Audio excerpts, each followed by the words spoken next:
जय श्री कल की। ओम नमो भगवते वासुदेवाय। भारत और पाकिस्तान और साथ में आ गया अब बांग्लादेश। कारण बांग्लादेश से अब दुश्मनी मोल ले लिया है भारत ने। शेख हसीना जिसको कि लौटाना था प्रत्यर्पण संधि के पश्चात, लेकिन अब भारत ने बिल्कुल भी चुप्पी साध ली है।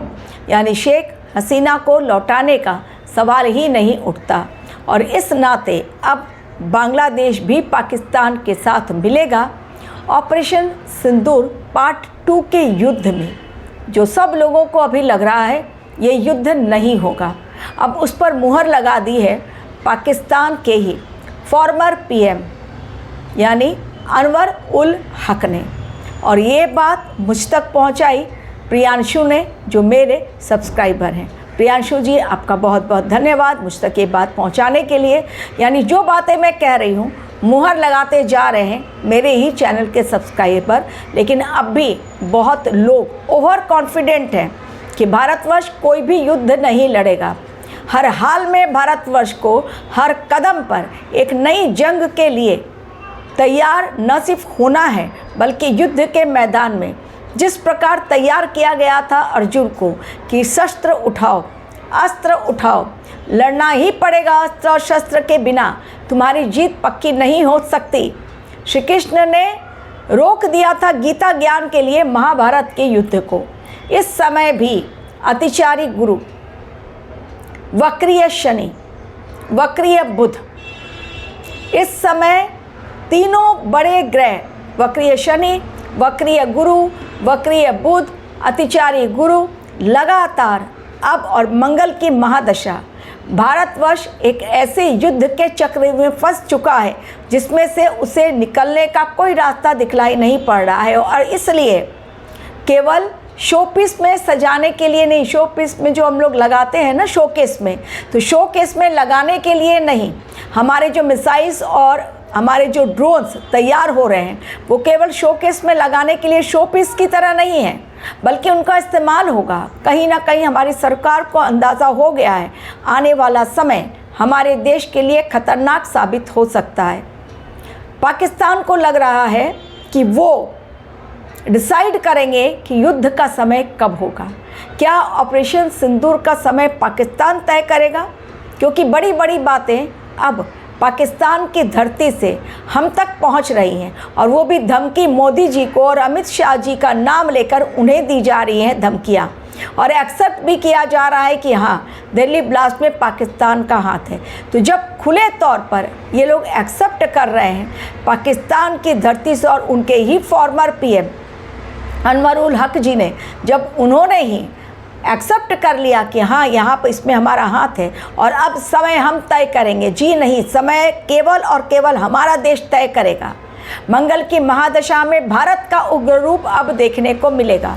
बॉर्डर पर तैयारी ऐसे ही नहीं चल रही है, ऐसे ही नहीं वॉर प्रैक्टिस हुई है, ऐसे ही नहीं अब फ्रांस के साथ मिलकर भी भारत वॉर प्रैक्टिस कर रहा है फ्रांस की धरती पर। ये ऐसे ही नहीं चल रहा है, खेल तमाशा नहीं चल रहा है, ये क्रिकेट का गेम नहीं है, फुटबॉल का गेम नहीं चल रहा है। भारतवर्ष आने वाले समय के लिए अपने डिफेंस सिस्टम को मजबूत करके पूरी दुनिया को एक मैसेज दे रहा है और मंगल की महादशा में भारत एक मजबूत देश के रूप में उभर कर सामने आएगा। तो क्या ऑपरेशन सिंदूर इस बार भी खत्म होगा 4 दिन, या चलेगा 4 महीना, या फिर लंबा चलेगा 4 साल? और इस पर मुहर लगा दी है कि 4 दिन, 4 महीना या 4 साल। ऑपरेशन सिंदूर बेहद खतरनाक पाकिस्तान के लिए सिद्ध होने वाला है। बहुत बहुत ज़्यादा खतरनाक ये युद्ध। जितनी देर से ये युद्ध शुरू हो उतना ही अच्छा हमारे देश के लिए, क्योंकि हमारा देश हर तरफ से अपने आप को सुरक्षित करने की तैयारी कर रहा है ताकि नुकसान हम भारतीयों की कम से कम हो और दुश्मनों का सर्वनाश पूर्ण रूप से हो। इसके लिए तैयारी हमारी सेना कर रही है। हमारी सेना चीफ का बयान आप सुनिए, क्या आया है। 18 नवंबर को खुले तौर पर उन्होंने कहा इस बार का युद्ध 4 दिन नहीं बल्कि 4 महीने 4 साल, 4 दिन तो बहुत छोटी बात हम कह रहे हैं, तो 4 दिन में ख़त्म होगा, 4 महीने या 4 साल। हमारा देश बहुत बड़ी तैयारी करके बैठा हुआ है, कोई नहीं कह सकता, क्योंकि ऑपरेशन सिंदूर फर्स्ट बहुत जल्दी ख़त्म हो गया, लेकिन ये युद्ध लंबा चल सकता है, 4 महीने भी और 4 साल भी। तो जब लंबा युद्ध चल सकता है, कोई नहीं कह सकता कितने दिनों तक चलेगा। इसलिए हमारे देश को हर तरह से अपनी तैयारी कर लेनी है, और जो हो रही है तैयारी, बहुत बड़े लेवल पर सैन्य अधिकारी मीटिंग कर रहे हैं। लोग पूछते हैं आपको कैसे पता? अरे भाई, आप लोग कहाँ रहते हैं? धरती पर हैं या नहीं हैं, या पाकिस्तान में जाकर बैठे हुए हैं जहाँ पर कि इंडिया का न्यूज़ पहुँचता ही नहीं है, या सिर्फ स्पोर्ट्स देख रहे हैं और बॉलीवुड की बातें सुन रहे हैं? कहाँ पर हैं आप लोग? गुजरात में सोमनाथ मंदिर में, मंदिर के पास एक मस्जिद से हथियारों का जखीरा पकड़ा गया है, बहुत बड़ी मात्रा में। ये क्या है?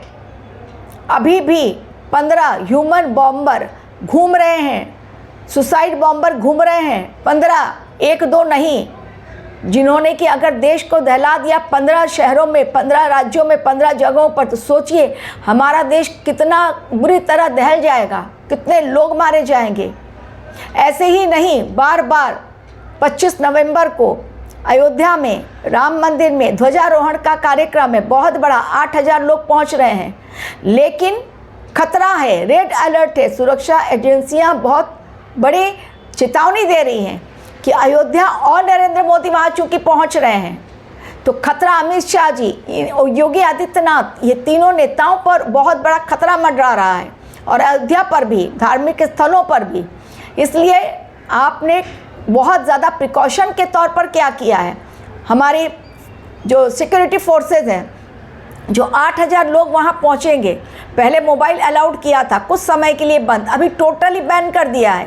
यानी सुबह 8 बजे एंट्री होगी उन लोगों की, और 12 बजे के लगभग ध्वजारोहण का कार्यक्रम है, शुभ मुहूर्त जो है। लेकिन 8 बजे जब एंट्री होगी, एंट्री के साथ ही नो मोबाइल, मोबाइल को बैन कर दिया गया है। कभी ऐसा देखा था पहले, कभी हुआ था कि मिनिस्टर्स के हाथ में मोबाइल नहीं? हाई फाई प्रोफाइल वाले वहाँ पहुँच रहे हैं, 8000 लोग, तो जो लोग पहुँचे उनके हाथों में मोबाइल नहीं। क्यों? सुरक्षा व्यवस्था को लेकर, क्योंकि अभी भी हमारा देश बहुत बड़े खतरे के समय से गुजर रहा है। अभी भी डॉक्टर लापता हैं, जो यूनिवर्सिटी अल-फलाह, वहाँ से डॉक्टर लापता हैं। ईडी, एनआईए लगातार, हमारी जो सिक्योरिटी फोर्सेस हैं वो सब लगातार रेड डाल के अरेस्ट कर रहे हैं। जम्मू कश्मीर से कह रहे कुछ नहीं हो रहा। अरे कैसे कुछ नहीं हो रहा है? जम्मू स्टेशन पर इतनी बड़ी चौकसी चल रही है, 48 घंटे का गवर्नमेंट ने दे दिया है। आप लोग कौन सा चैनल देखते हैं, कहाँ रहते हैं, दुनिया में है भी कि नहीं है? कितनी बड़ी बातें चल रही हैं ऑपरेशन सिंदूर को लेकर, बार बार बतलाया जा रहा है। हमारी सेना के chief bar bar on camera आकर बोल रहे हैं कि हमें तैयारी पुख्ता रखनी है, क्योंकि इस बार युद्ध भयंकर होगा, मुंह तोड़ जवाब दिया जाएगा। इस बार पाकिस्तान अकेला नहीं है। अब जैसा मैंने स्टार्टिंग ऑफ द वीडियो कहा कि बांग्लादेश भी इस बार पाकिस्तान का साथ देगा, क्योंकि उनकी डिमांड हमारा देश पूरा नहीं कर रहा है। शेख हसीना को हम नहीं सौंपेंगे तो डेफिनेटली वो दुश्मन मान बैठेगा हमारे देश को और पाकिस्तान का साथ देगा। उसने पहले भी गद्दारी की है। इसके अलावा टर्की, उसने तो पहले भी धोखेबाजी की है, हमसे ही भूकंप में मदद ली और हमारे ही देश के खिलाफ उसने पाकिस्तान को सपोर्ट कर दिया। चाइना और अमेरिका के पर ट्रस्ट बिल्कुल भी नहीं किया जा सकता, ज़ीरो। और साथ ही अनेकों ऐसे मुस्लिम कंट्रीज़ होंगे जो कि साथ देंगे पाकिस्तान का। अभी ये केवल टर्की में नहीं गए थे हमारे यहाँ के डॉक्टर, अभी ये खुलासा भी हुआ है कि सऊदी में भी इन लोगों ने मीटिंग की थी। सऊदी में ये लोग मीटिंग करने के लिए गए हैं, मतलब वहाँ से भी कनेक्शन जुड़ा हुआ है। कहाँ कहाँ तक इनका कनेक्शन जुड़ा हुआ है? जो फीमेल्स हैं, जो फीमेल्स का ग्रुप है, कहाँ कहाँ पर ये फीमेल्स गई थी। और डॉक्टर शाहीन जो पकड़ी गई है अंदर, अब तो धीरे धीरे वो राज उगलेंगे। तो क्या हमारा देश चुपचाप बैठ जाए? पुतिन की यात्रा होने वाली है दिसंबर में, क्या उसी के लिए डिले हो रहा है, या अपने देश को सुरक्षित करने के इरादे से हमारे प्रधानमंत्री जो खुले तौर पर चेतावनी तो दे रहे हैं लेकिन युद्ध शुरू नहीं करवा रहे हैं, क्योंकि उनका एक ओके और हमारी सेना करेगी ताबड़तोड़ प्रहार। बिल्कुल तैयारी एकदम सेट है हमारी कि किस किस डायरेक्शन से पाकिस्तान को घेरना है और कहां कहां पर प्रहार करना है और किन किन हथियारों का इस्तेमाल कब करना है और कहां करना है। सेटिंग पूरी है हम लोगों की, बिल्कुल तैयार है। टारगेट हमारे फिक्स्ड हैं, कहां पर कैसे करना है। हमारी तीनों सेनाएं इस बार केवल एयरफोर्स का नहीं दिखेगा, इस बार जलवा दिखेगा हमारी नेवी का, क्योंकि 3 जलीय राशियां इस समय एक्टिव हैं। तो 3 जलीय राशियों में 3 बड़े ग्रहों का जाना, एक साथ तीनों जलीय राशियों का एक्टिव होना, यानी इस बार नेवी समुद्री कुछ बड़ा युद्ध होने की तैयारी चल रही है। समुद्री जहाज पकड़े जाएंगे, समुद्री जहाज पर अटैक होगा, समुद्र के अंदर से युद्ध की शुरुआत हो सकती है। यानी इस बार हमारी आर्मी भी, एयरफोर्स भी और नेवी तीनों घेरेंगे पाकिस्तान को।